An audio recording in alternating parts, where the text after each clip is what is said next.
अगर आप भी चाहते हैं कि आरसीएम म्यूजिक के वीडियो सबसे पहले आप तक पहुंचे, तो लाल बटन को दबा के चैनल को सब्सक्राइब जरूर करें और साथ में बेल आइकन को दबाना ना भूलें।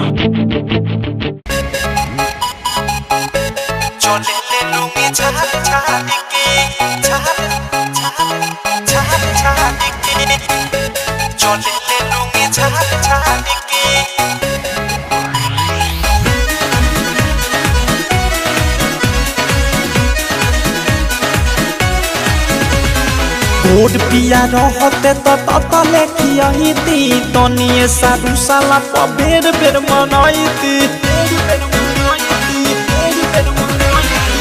गोड पिया रहते तले खियाईती तनिए साधु साला बेर बेर मनाईती। कदिए पकड़े ले गुमान चले ले लुंगी झाड़ झाड़ के पलंगे पके में रोजे ठान सुतेले सेंट माट माट के। गोड पिया रहते तले खियाईती तनिए साधु साला बेर बेर मनाईती। कदिए पकड़े ले गुमान चले ले लुंगी झाड़ झाड़ के पलंगे पके में रोजे ठान सुतेले सेंट माट माट के।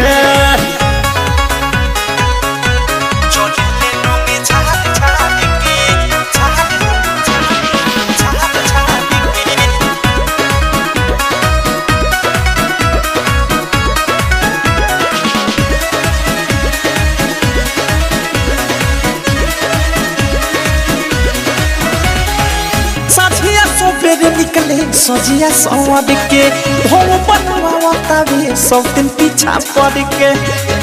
ये सखी अरे सुना हो सजिया सबेरे निकले सजिया सवाद के भव बनवाता भी सब दिन पीछा पड़ के। हिपिए सोटे में सखी बीतता जवानी चश्मा पहिर के चले कोडे मना मानी मुहला ले करे खा के पान चले ले लुंगी झाड़ झाड़ के पलंगे पौधे में रुझे ठंडा सुतेले सेंट मार मार के।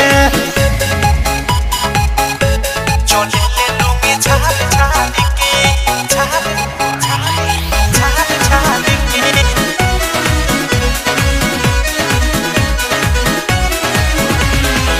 खाके कहाँ जात बारो कुछ खिसियाए आँख लाल लाल करे पियावा न भाए। अब क्या करिए दादा खाके कहाँ जात बारो कुछ खिसियाए आँख लाल लाल करे पियावा न भाए। पति पहरा में सोर नहीं मिलन दबे सारा पति पहरा में सोर नहीं मिलन दबे सारा सोची सोची मारे भीतर बान चले ले लुंगी झाड़ झाड़ के पलंगे पौधे में रोजे ठान सुतेले सेंट मार मार के।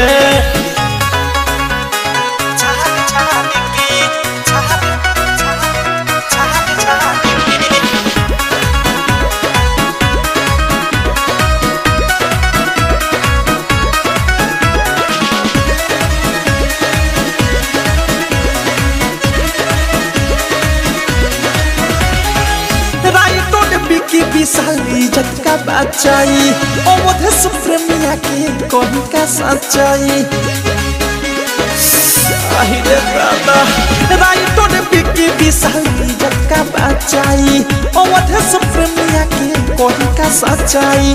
अनुडा के बिकी तुमी हन के गतवाले बाबा कॉमेडी तुमी हन के गतवाले ओढ़ नहीं हमें माने दान चले ले लुंगी झाड़ झाड़ के पलंगे पौधे में रुझे ठान सुतेले सेंट मार मार के।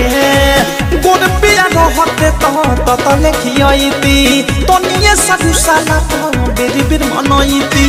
कदिए पकड़े ले गुमान चले ले लुंगी झाड़ झाड़ के पलंगे पौधे में रुझे ठान सुतेले सेंट मार मार के।